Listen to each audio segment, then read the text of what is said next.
Hi everyone. So this is part two of the previous session that we did on argument structure and decoding arguments, right? So before we begin, what I'll do is I'll just do a quick recap of what we had covered in the previous session, and then we'll look at some more of the components of an argument, and we'll also try to do some arguments together and figure what their conclusion is. So we'll start with the recap. So this is what we did, right?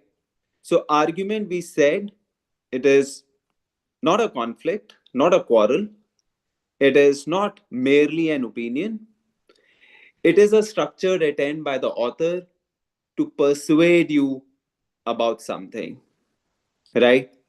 So the argument has broadly a conclusion for which what the author wants you to believe, and the premises, the reasons, facts, data, examples supporting that belief, right? And we also discussed the difference between validity of an argument and the truth, right?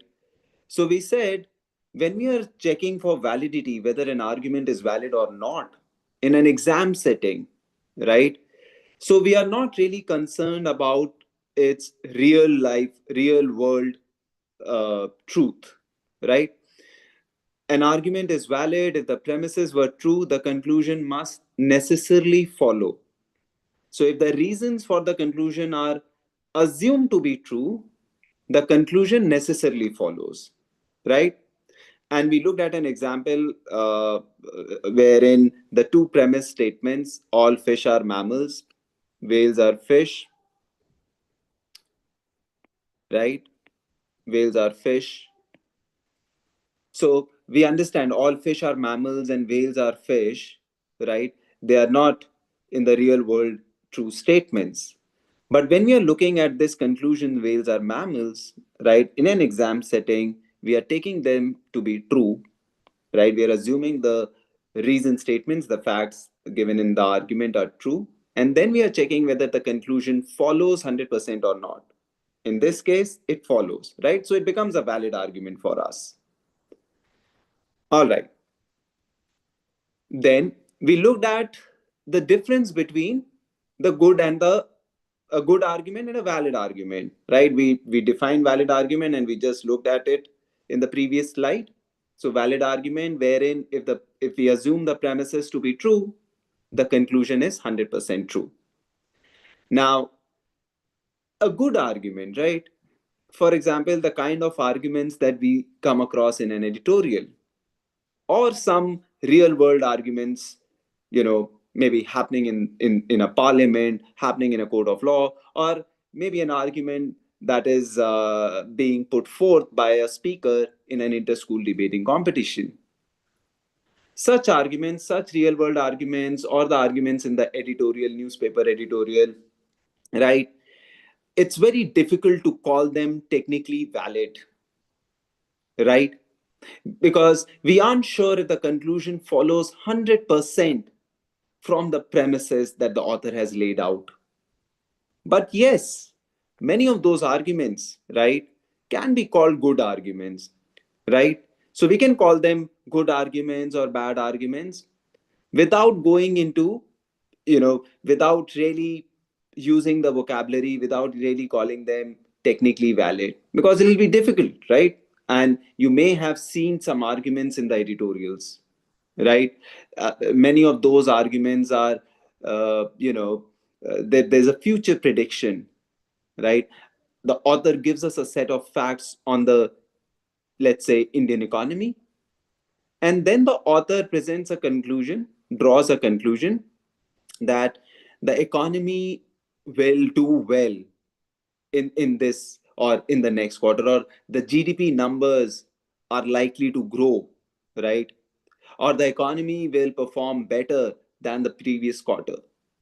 So all of these are predictions being made on the facts, on the current facts, right? So we cannot we can always say that this argument is good or bad, depending upon, you know, it is subjective, right? But then it will be difficult for us to call such an argument a valid argument, that the conclusion follows 100%, however good that argument may look to be, right? Now, the other point we discussed was on conclusions with absolutes and the moderate conclusions, right? So words like always, never, will, right? So if we are given that X will lead to Y, right? Or we are given X is likely to lead to Y. So we understand it becomes easier for me to attack this claim, right? If I show that there is 1% chance that X will not lead to Y, or if I'm able to show just one instance wherein X did not lead to Y, the claim gets weakened. So it is easier to attack such a claim.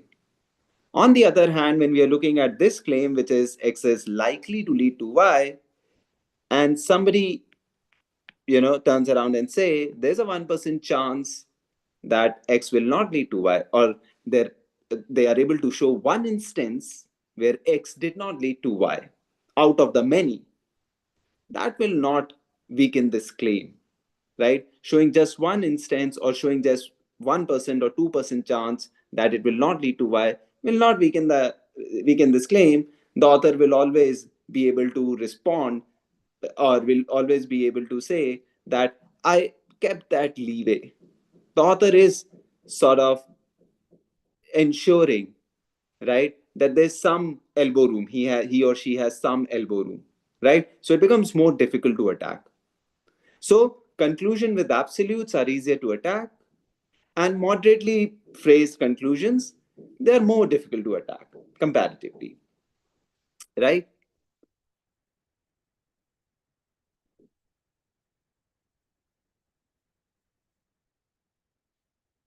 Right. Then we also touched upon complex arguments, wherein we discuss the concept of intermediary conclusions or the sub conclusions, right? So, in a long passage, for example, the author draws more than a conclusion, right? So, it could be the case that there's paragraph one and a conclusion is drawn, and paragraph two, another conclusion is drawn. And when we are asked the main idea or the main conclusion, our job is to figure what is that the ultimate thing that the author is trying to prove, right? So sub conclusions, they are conclusions that are not the main conclusions, right? They themselves act as premise for the main conclusion. So main conclusion is the final destination, or final destination, in other words, the ultimate point that the author is trying to prove. Everything else, the premises, the facts, the examples, and even the sub conclusions, they exist to support this one big idea in the passage, right? Now we are looking at additional premise, right? So what is an additional premise? So we'll make sense of that. We'll try to understand that using this example, right? So just go through this example.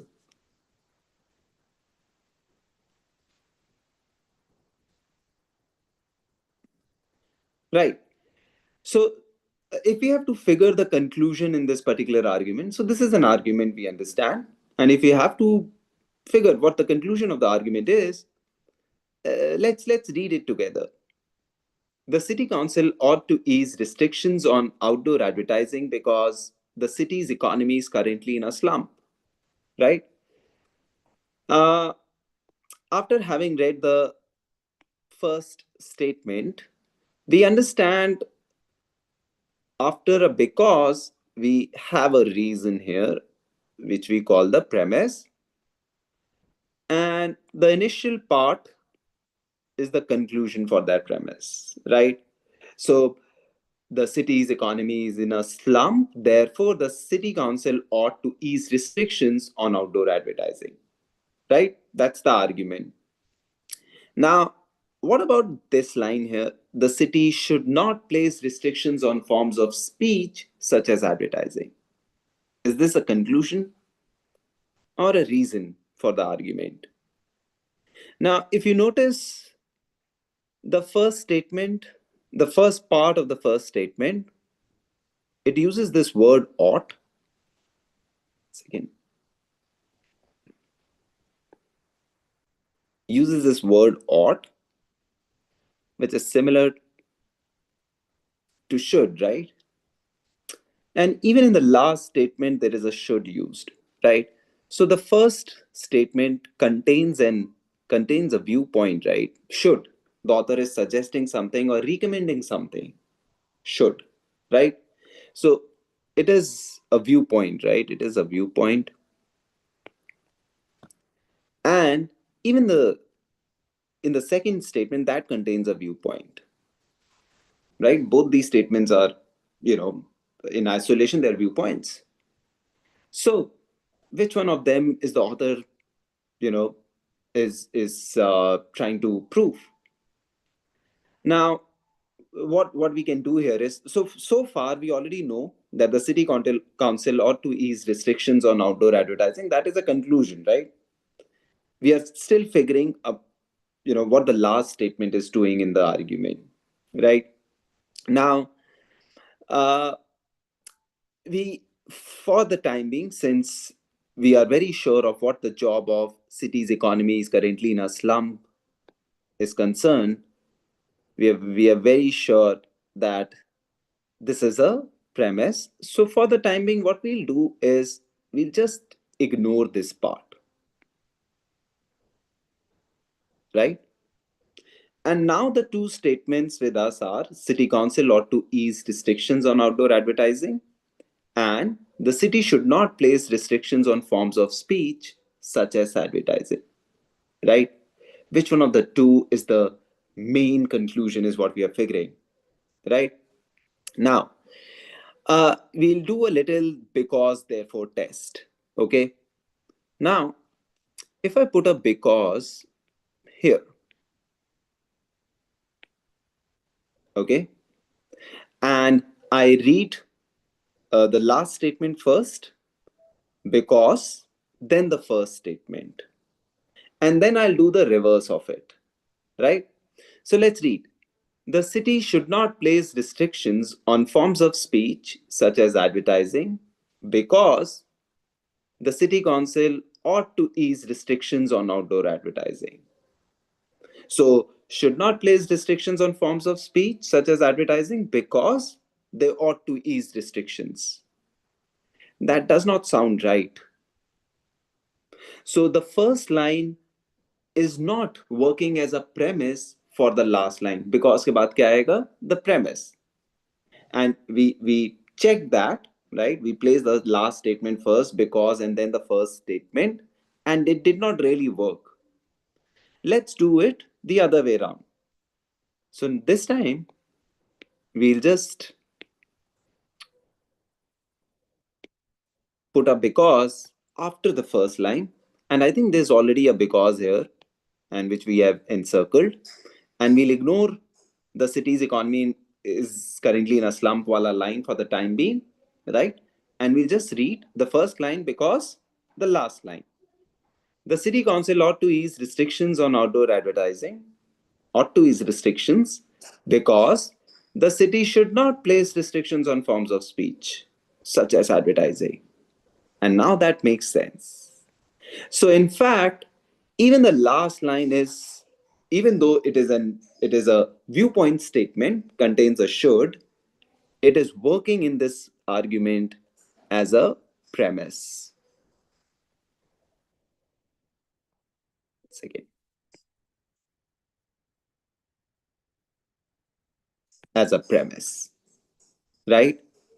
So if you look at the structure of the argument here, it sort of reinforces that idea. Just look at the first statement, right? Statement one, right? Or let's say part one of statement one, because reason one, right? Reason one, which we, for the time being, we have ignored, but we can bring it back into action. Once again. Right. So the structure of the argument is part one of statement one, right? Ought to is restrictions because reason one, the city's economy is currently in a slum. Furthermore, what do you expect? Another reason, right? Furthermore, another reason. So that is premise two. Okay. So the idea is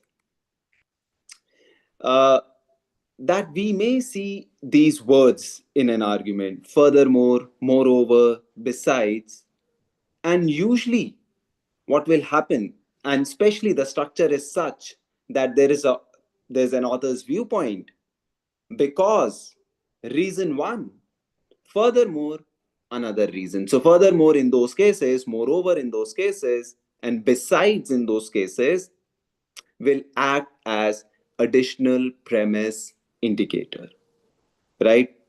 So after these words in such a structure, there will be another premise, right? So this entire drill, whatever we are doing and whatever words we are focusing on, right? Even when we were doing the previous session, our entire effort is to figure the main conclusion of the argument, which in this case is the first part of the first statement, right? So these words, as we said, can function as additional premise indicators in an argument. Then let us look at another component, potential component of an argument, which is the counter premise.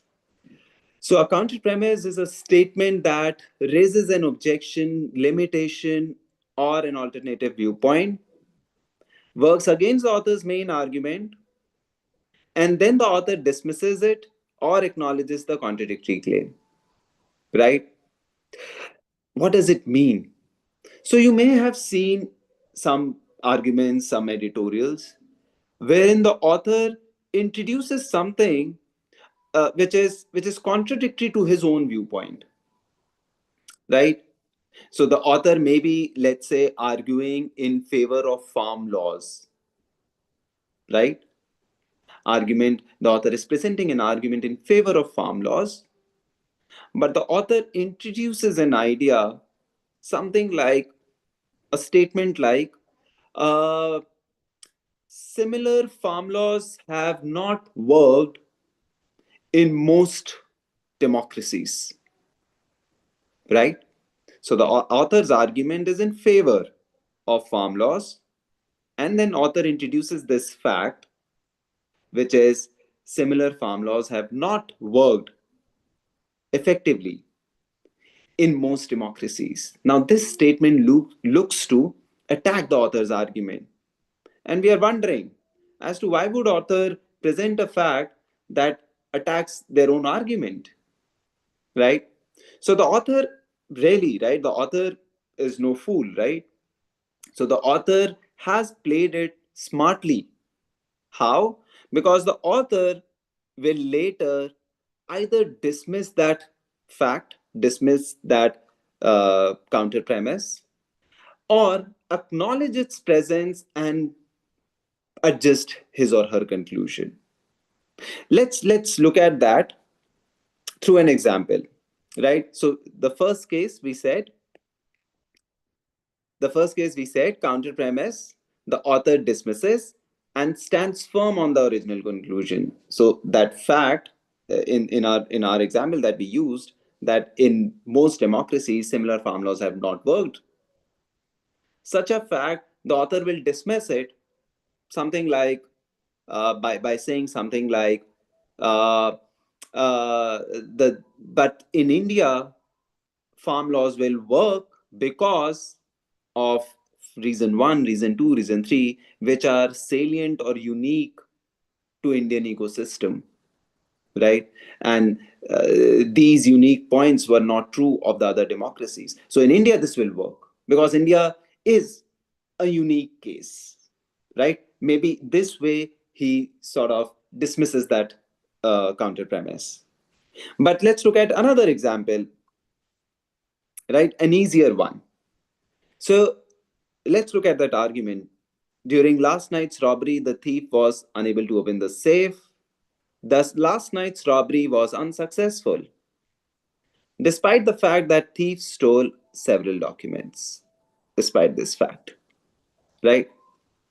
Now, if you look at this fact in isolation, right, away from the argument, and if you look at the author's conclusion, which is the second statement here, the first part of the second statement, conclusion, and it should have been easy to recognize this as the conclusion. Now, the conclusion says last night's robbery was unsuccessful, right? And this statement says the thief stole several documents, right? So, had the argument been just still here, right? Let's say this was end of the argument.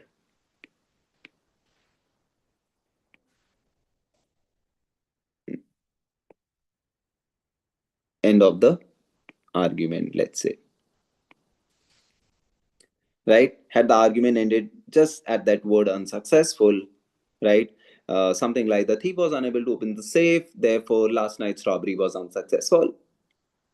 Now, had somebody intervened and presented this fact, you know what? Thief stole several documents. Will it weaken the argument? Yes, it would, right? Somebody is saying the thief stole several documents, and the author's conclusion was last night's robbery was unsuccessful. So this statement weakens that argument, right? Now, let's say the author anticipated that attack, and the author himself or herself introduced this fact. The thief stole several documents. And then what the author does is very smartly dismisses that. It says, the author says, nothing in those documents was valuable. Now, has the author protected his argument from this attack? Yes. Right? In the previous case, had the author just said, thief was unable to open the safe, therefore last night's robbery was unsuccessful, and somebody had said, thief stole several documents, the author would have to clarify later that, what, nothing in those documents was valuable. But now, while presenting this argument, right, the author has already anticipated that attack maybe. And now you cannot attack this argument using this fact that the thief stole several documents. The author has already factored that in, right? So it becomes a good ploy, right? And you can put yourself in that situation. For example, you are participating in an inter-school debating competition, right? And you are preparing your argument. And somebody tells you that, what, there may be a refutation from the other side, right? And they tell you exactly what that refutation will be. So one way is you prepare for that refutation as and when it comes your way, you address that. The other way to prepare for it is you include that fact with which they are going to attack your argument and make it part of your argument already. Right? Now, they wanted to attack your argument with, let's say, fact one. And you have taken that fact one and made it part of your argument, and you already addressed that in your argument. Let's say you dismiss it in your argument. So you've snatched away that opportunity, right, from the opposite side, to attack your argument. So this works brilliantly in an argument, right? And you will come across many editorials, many articles where the author is introducing some contradictory viewpoint, some contradictory idea, only to later address it or dismiss it. All right.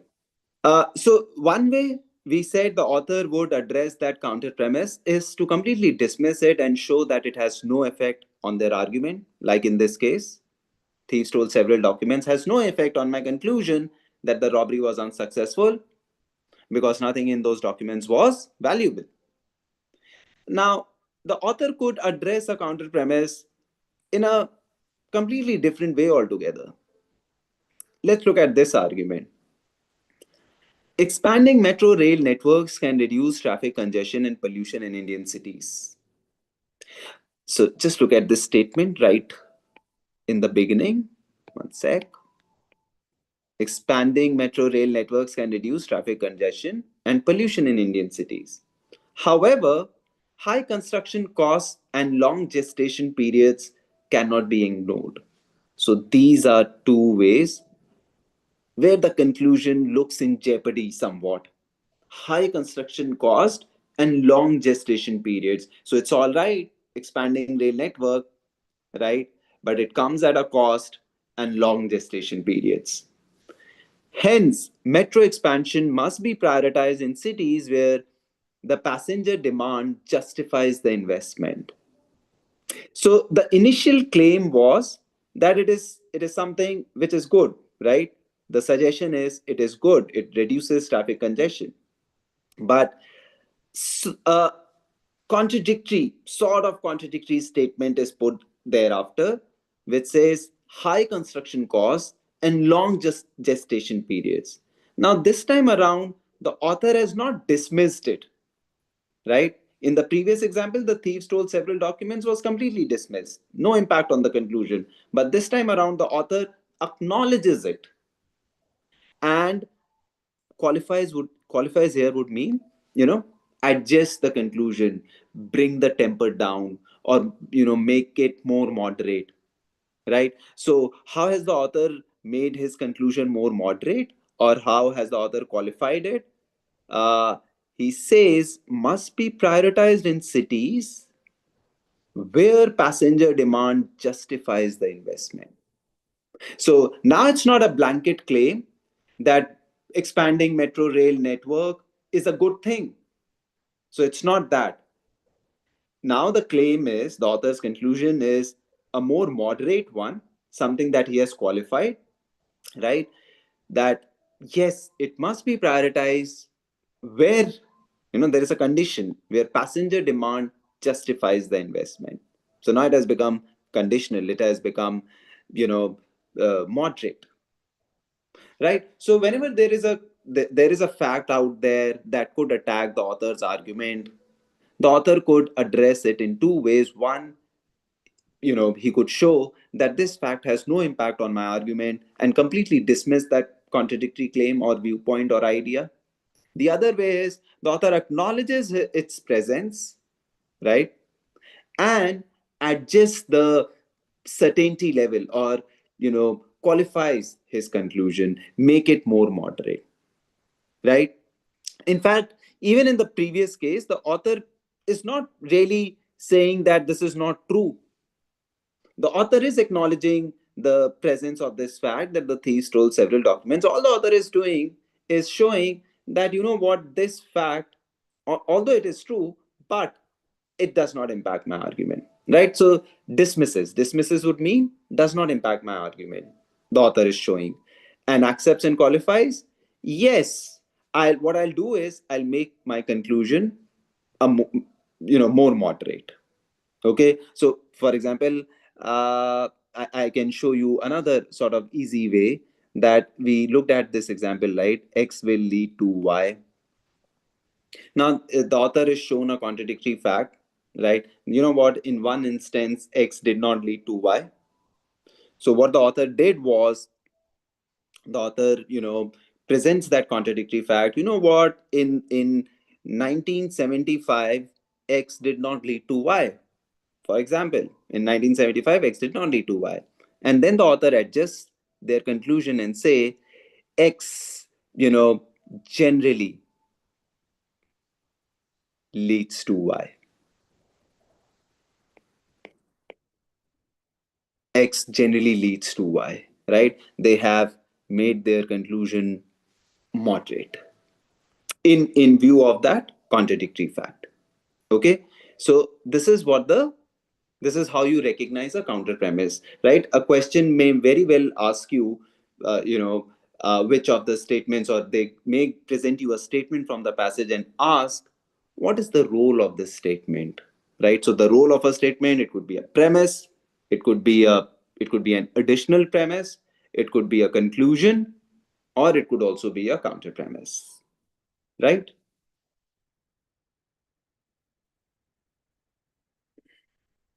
So does it does it make sense that these counter premise statements many a times, I'm not saying always, but many a times will come after words like but and yet and however, right? Because you are about to introduce something contradictory. So these words, this list of words, right, can be counter premise indicators, right? I'm not saying they always signal a counter premise indicator. That's not always the case, but yes, they could signal the presence of a counter premise. Now, even apart from that, that they could potentially be counter premise indicators, even beside that fact, they are still important words because these are transition words, right? So, how transition words? Because how do they appear in a passage? Idea one, right?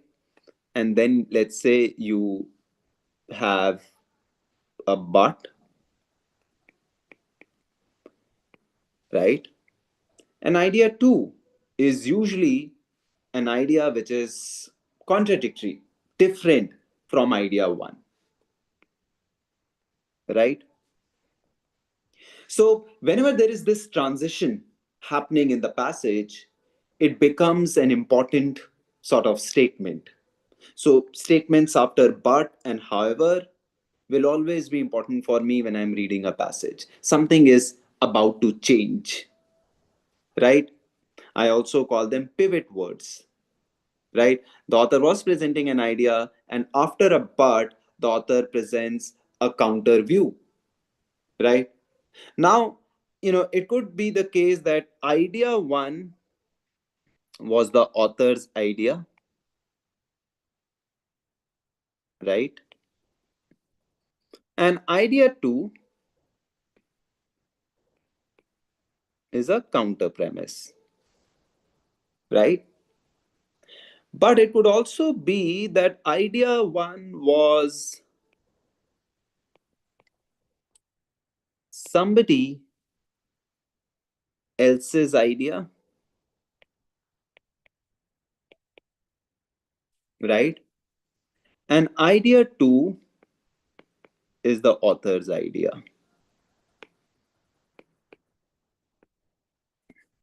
right? So this is case one and this is case two. Okay. So, the author is presenting somebody's viewpoint, somebody's argument, somebody's opinion. However, now the author presents their own opinion. And when I'm reading a passage, what becomes more important for me? Somebody else's idea or the author's own idea? Obviously, author's own idea, right? So, in that sense, also, however or but becomes an important word in the context of the passage, right? Let's look at an example. Okay, so the line here is, I'll just clear the screen so that you can sort of read that important statement. Uh, Train your eyes to notice these words in the passage. Right? This is what active reading is about. When I'm reading a passage, one set of words I'm careful about are therefore, uh, hence, consequently, those conclusion indicators. And the other set of words that are important, that become important for me in trying to understand the structure of the argument, are but, yet, however, right? But let's look at an example. Okay. Okay. Let's do this. And again, the job is to figure the main conclusion.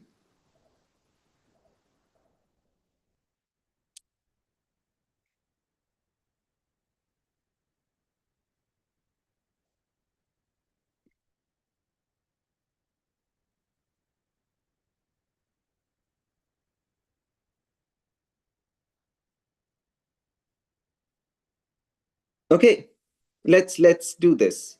So some social historians have claimed that the 1914-18 war enhanced the status of women in Britain because they were able to leave demeaning jobs in domestic service to work in munitions factories, thus gaining independence, right? All of this. So now when I'm reading this first statement, right? Quite a long one, but when I'm reading that, I come across this word because, right? And immediately it is clear to me that this part technically is the conclusion and this is the premise, right? Once again, premise. And there's one thus here also, thus gaining independence and a sense of self worth. Now, within that statement, we can say there are two conclusions and one premise. So obviously, one of the conclusions is a sub conclusion. There can't be two main conclusions in a point that the author is sort of narrating. So we understand gaining independence and a sense of self worth. The women gained independence and the sense of self worth. That statement itself is supporting the initial claim of the historians, which is 1914-18 war enhanced the status of women. Why did it enhance the status of women? Because they were able to leave demeaning jobs, all of that. And also, they gained independence and a sense of self worth. Therefore, it enhanced the status of women. So, this conclusion, right after thus, is in fact a sub conclusion within that claim, right? So, it is a sub conclusion. But so far, having read this statement, I'm not sure if the author, if this is also the author's viewpoint. Because just look at this initial phrasing. Some social historians have claimed. Does the author also agree with that? Is the author of the same opinion? We are not sure, right? And immediately after that, we have an however, the transition word. And then it says the work in these factories was unskilled, repetitive, and dangerous. And what did the historians claim? That it enhanced the status of women. And after, however, we are told the work in these factories was unskilled, repetitive, and dangerous. And this is not attributed to somebody else. The initial claim was attributed to the historians. After, however, you know, since it is not attributed to anybody else, we understand this is the author's voice. Author's voice would mean this is the author's own sort of claim, right? So, how has the transition word played out here? Somebody else's claim, historians. However, the author's own, claim. So, the author's claim here is the work in these factories was unskilled, repetitive, and dangerous. Not at all the environment to encourage self belief. And after the war, women workers were told to give up their jobs. Many simply returned to domestic service. The reality was thus quite different, right? And we have another thus. Now, this statement, right? The reality was thus quite different from what some social historians claim. This statement is again, right? This is the author's own claim, right?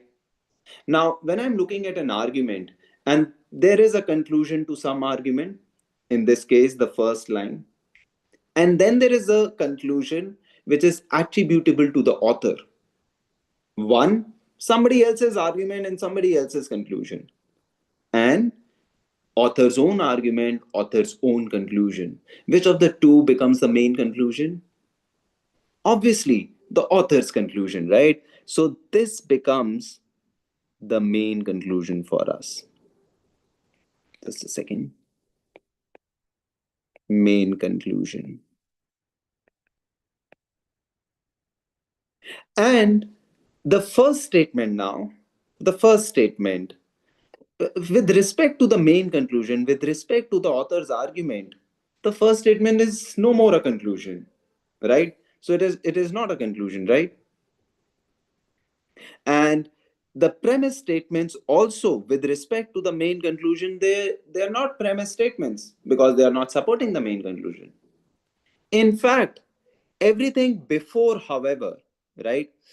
And I will use a different color so that it doesn't become cluttered. So everything before, however, right? It is something contradictory to the author's argument, right? We can call this part the historian's argument. And the part after, however, is the author's argument. Now, the premise statements for the author's argument are, in fact, after, however, the work in these factories was unskilled. That is premise one. Repetitive, dangerous, all of this. After the war, women workers were told to give up their jobs. That is premise two. And many simply returned to domestic service. Premise three. And then the author's conclusion. So, in such an argument, if there is a question on main conclusion, the last line is the main conclusion. Everything before, however, is not the author's argument. It is the historian's argument. One way to phrase it is the author's argument is a counter argument to the historian's argument, or the historian's argument is working as a counter argument to the author's argument, right? So again, we have added a layer of complexity. We had done intermediary conclusion, sub-conclusion in the last session, and now we have introduced a counter argument or a counter premise, right? Now, so again, we have three arguments here. And otherwise, if you are watching it, if you are not joining us live, and if you are watching as a normal video, you can pause this, figure the main conclusion in each of the arguments, and then continue with the video. But let's discuss 1, 2, and 3. Okay, starting with the first one. Most examinations impose a tight time limit on candidates. Okay, this is given as some fact. Okay, I'll just use the red ink. Okay, but this is difficult to justify. So we have this all important word, but. This is difficult to justify looks like the author's voice. It prevents some good candidates from demonstrating their ability in a subject, and most employers would be happy to employ people who take time to produce a well thought out solution to a problem. Now, if you look at the latter part, something after this statement, difficult to justify, all of this, right? All of this, is it working as a premise? Premise for what? This is difficult to justify. The author's point here is imposing a tight time limit on candidates is difficult to justify because the reasons. So the conclusion here is the second line. Once again. So this is the conclusion, okay? Conclusion. So you see how in this argument, the conclusion is neither right in the beginning of the argument, nor the last statement of the argument. It's in the middle of the argument, right? So it is to say that the point here is the conclusion can appear anywhere in the passage. It's not the case that it will come right in the beginning or right towards the end. So we'll also try to, not really get into that trap of reading just the first statement and the last statement of each paragraph. Because sometimes to improve speed, reading speed, this is the advice given by, some teachers, that just read the first line and the last line of the paragraph, and that way you will be able to cover the passage much quickly. But in doing so, you are sort of skipping some portions in the middle of the passage, and you beforehand, you don't know whether the conclusion or the important line or the central idea line will come right in the beginning or the end or in the middle. You're not, you don't know that beforehand, right? So you will risk missing out on that conclusion or the main idea line. So don't do that. My constant advice would be to read the passage in its entirety, right? Okay, so coming back to these three, in the first argument, this is difficult to justify is the author's viewpoint, and thereafter we have the author's reasons for it. The first line, most examinations pose a tight time limit on candidates, could be considered counter premise. And by the way, it could also be considered, background information, something not part of the core argument, right? That most examinations impose a tight time limit on candidates. The author is sort of introducing their argument with that statement, right? So it does not become so, you know, strictly speaking, right? It looks more like background information, right? But yes, it could, if we phrase it slightly differently, it could also, be a counter premise to the author's argument. Okay. Second, the rapid diminishment of the ecosystem of Amazon threatens the entire planet. Okay. Consequently, we must take immediate steps to convince the Brazilian government, right? That planned development projects need to be curtailed for the simple reason that these development projects will greatly accelerate the loss of currently protected land. Now, when I give this argument in the class and I ask them the conclusion of the argument, the usual answer is the first line, right? But if you look closely, the second line starts with consequently.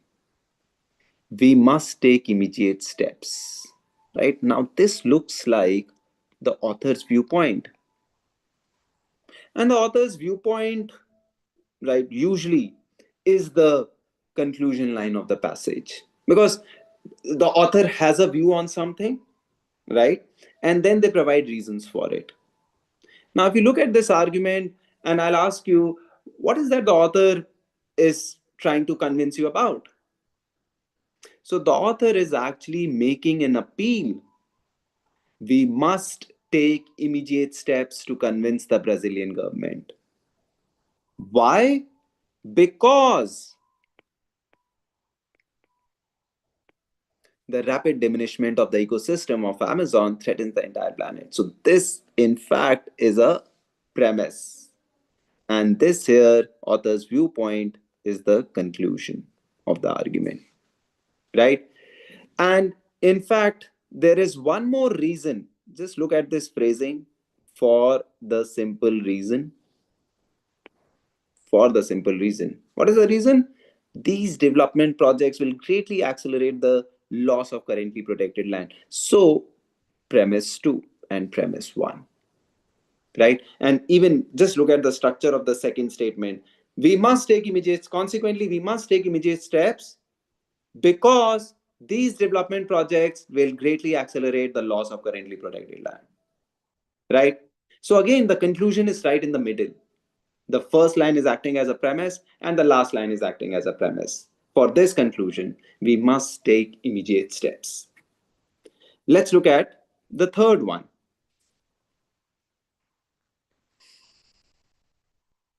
Right. The birth rate in European countries is declining very fast. Okay. This means that, right? This means that is drawing sort of an inference from the first statement, right? So the moment I'm using one statement and drawing some sort of inference or a conclusion, the first statement becomes a premise, right? Even though people are living longer, eventually the size of the population will fall and fewer people of working age to sustain an aging population, right? So why will there be fewer and fewer people of working age to sustain an aging population? Because the birth rate is declining very fast. So the second line is a conclusion for the first line. The argument does not stop there. It continues. Either it will be necessary to raise the retirement age, or younger people will have to increase their productivity at work. What about this line? So again, this line actually draws from the second line, right? So again, if I ask, why will it be necessary to raise the entire retirement age? Because there will be fewer and fewer people of working age to sustain an aging population. So this conclusion is working as a reason for the last statement, which we can call the conclusion 2 or the main conclusion, and therefore this conclusion, let's say C1, becomes the sub conclusion, right? So C1, or let me just call it the sub conclusion, and C2, let's just call it the main conclusion.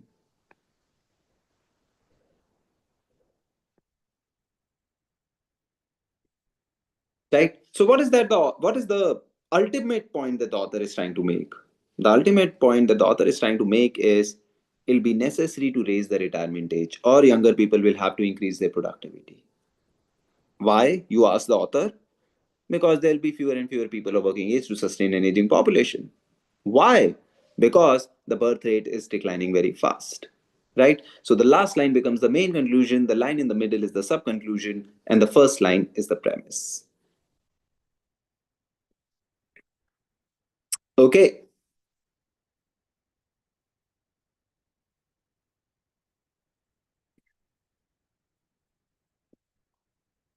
Let's look at this argument.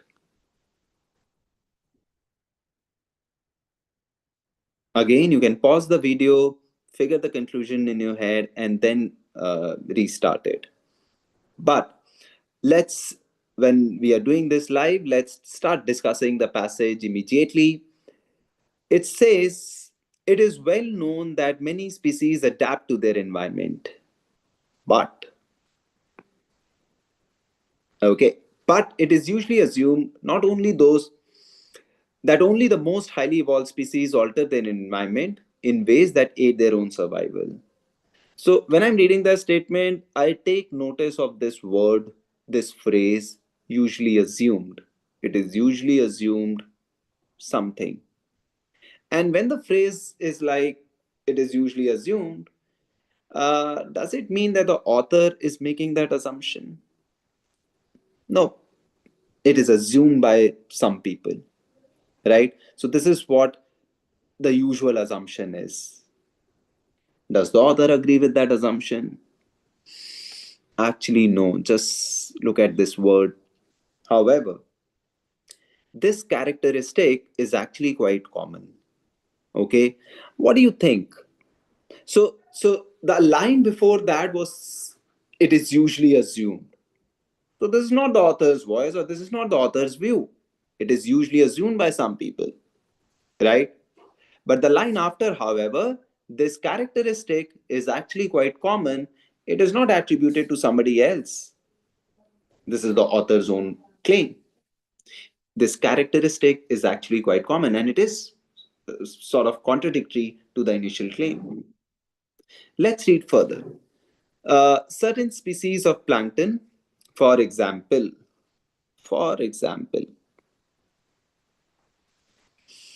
generate a gas that is converted in the atmosphere into particles of sulfate, and the example continues.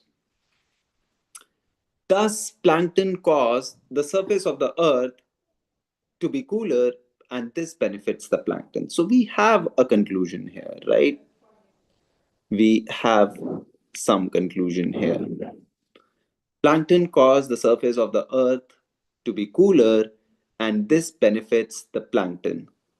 But we also have this viewpoint, author's viewpoint, which is after, however, right?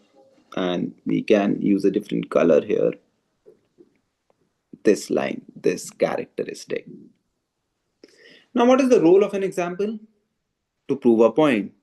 So I'm wondering, why is that example of plankton there?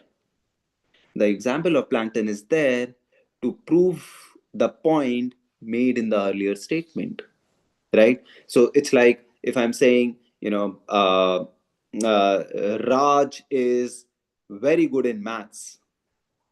For example, this is his score in the board examinations.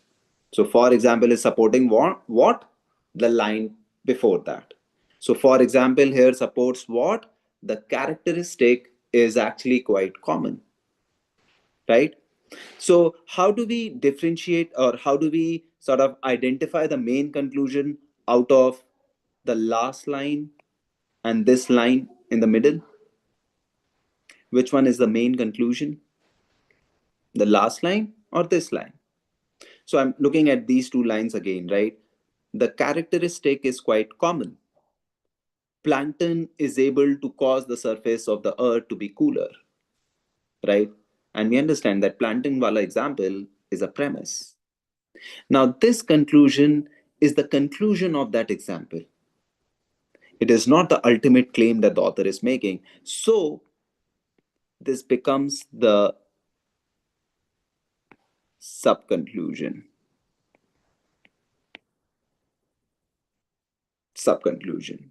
And this line, the viewpoint line immediately after, however, is the main conclusion.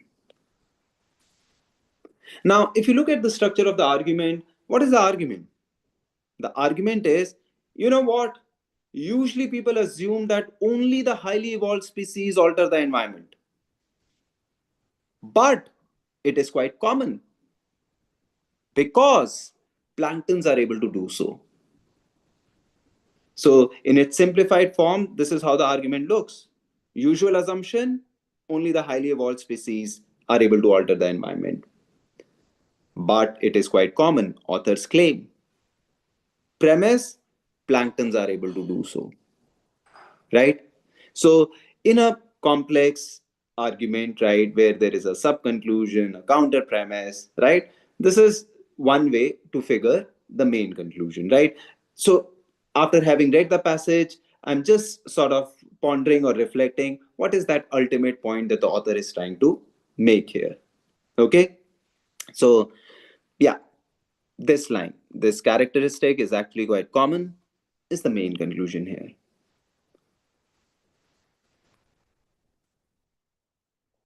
Okay, we can do this example. I'll give you this example in a sheet, right? In a different session.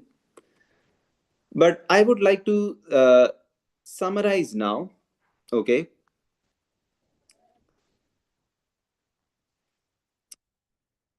So, point number one: read the passage with an argument for its structure. Structure meaning which claim is the main conclusion, or which claim is the premise, or there is one more conclusion which is supporting the main conclusion.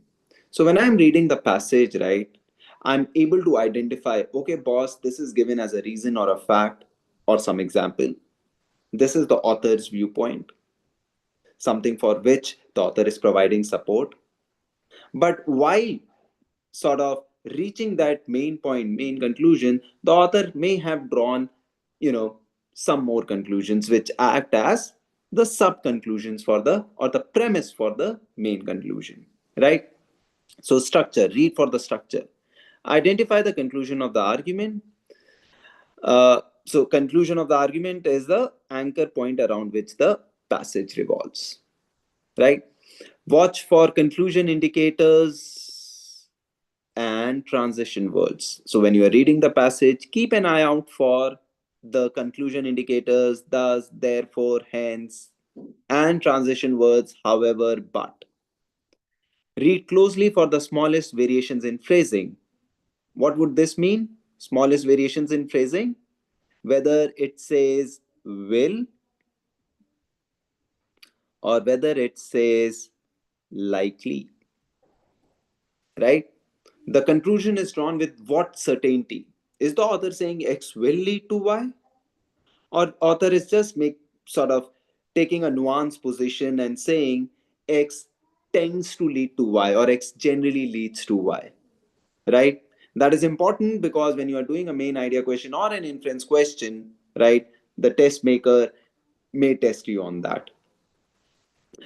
Know precisely what the author has said, do not generalize. So what it again points out to is, if you are reading a passage and you think a statement is a viewpoint statement of the author and also the conclusion statement of the author, you may want to underline that statement, and you may want to just stick to the exact phrasing and don't sort of assume too many things, right? So do not generalize, and closely for the smallest variations, whether it is drawn with 100% certainty using a will or always, or is it something moderate using likely, generally, and you know, uh, argument for its structure, right? So with these in mind, okay, you'll be very sure of what the conclusion is, and then it becomes easier for me to figure the assumption in the argument, look for a statement that attacks the argument, look for a statement that strengthens the argument, right? So this is the key sort of foundation, and based on this we'll be doing our future topics on assumption, strengthen, and weaken, right? So uh, keep sort of as in subscribe to the channel, and make sure you are visiting this space very regularly, right? We'll be covering the fundamentals of critical reasoning over here on this channel, and I'm sure you're also looking at videos on other subjects, so legal reasoning and GK and QT and analytical reasoning, right? So we'll be covering the fundamentals up till CLAT 2027, which is to happen in December 2026. We'll be covering the fundamentals of all these subjects. So remain hooked on onto this channel. Okay. So I'll see you in the next session, right, with a new topic, right? And take care until then, everyone. Bye bye.